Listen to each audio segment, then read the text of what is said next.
sofa. Congratulations. Thank you so much. Just explain to us what this is. So this is the Miss Great Britain crown because I actually won the competition on Friday against all the odds, and it was just an absolute dream moment for me. So I get to wear this full time for the next year. Talk us through it, because we saw a little bit there in David's report, but this is a process. So what are the stages and how do you win? So firstly, you have to decide that you want to enter the crazy world of pageantry. And then you have to apply, and depending on where you live, sometimes there are regional heats. So actually last year, I competed in the London heat because I was working in London and actually won the title of Miss Great Britain London. And if you win one of the regional heats, you then get to go to the national final and compete for the big title. But even if you don't take that big title home, you still have that regional title for a year. So I had the most incredible year as Miss London before I began my journey this year. But that being said, I actually competed in Miss Great Britain last year and applied to go again the day after the final last year. So I was very keen to come back because I had the most incredible experience. Tell us, Laura, what made you enter, I'm quoting, the crazy world of pageants?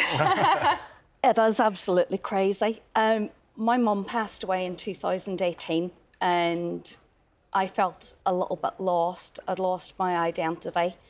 And my daughter competed in Miss Teen Great Britain in 2019. And I thought, do you know what? I saw what it did for her in terms of her confidence and self-esteem. And I thought, is that something maybe I thought that I could do? And the opportunity arose in 2021 to take part in the UK's National Miss. And it took me 3 years to win the crown. So, but I kept going back. And it gave me back my spark, it gave me back my confidence. My husband even said it gave him back the woman that he fell in love with and married. So I am a walking poster girl for pageantry and what it can do for you in terms of how you feel about yourself. And nobody forces you to do it. We do it because we choose. That's the point as well, isn't it, Alice? And we heard it there at the end of that report. It's, you know, women choosing to compete. Absolutely. The female judges, a predominantly female audience. Yes. This is not that stuff we saw in the sort of 60s, 70s, 80s, is it? No, absolutely not. Pageantry has come a really, really long way. What used to happen in the 60s, 70s and 80s was relevant for the time. You know, those women, again, chose to take part and that's what they found empowering at the time.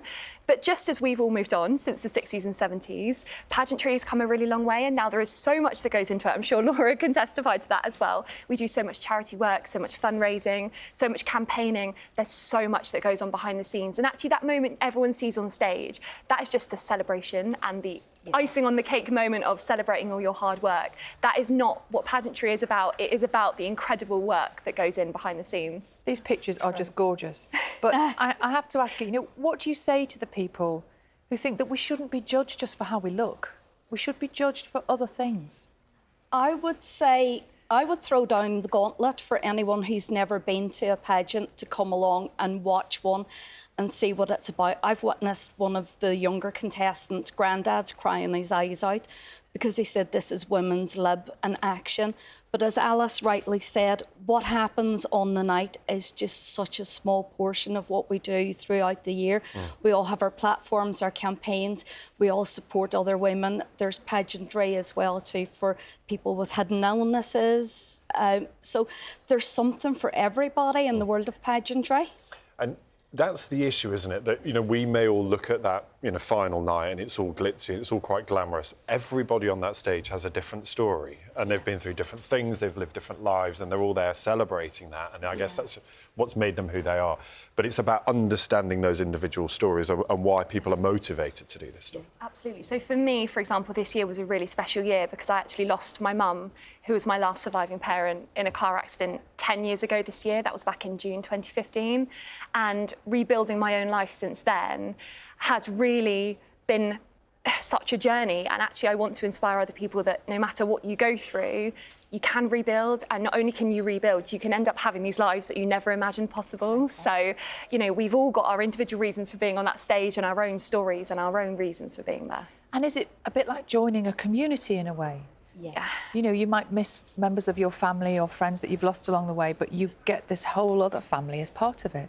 It's honestly the most supportive community. They empower you and they constantly challenge you to be the best version of yourself. And that's what I would say pageantry is for. It's not for everybody. You know, not everybody wants to get on stage, particularly in a swimsuit. But it's that pushing yourself beyond your boundaries and realising what you're actually capable of as a person. And it could make you a better person. So good to see you both this morning. Thank you so much for Congratulations. having So good to have you in this morning. Yeah, lovely. Thank you. Well done. Thank you. Just coming up.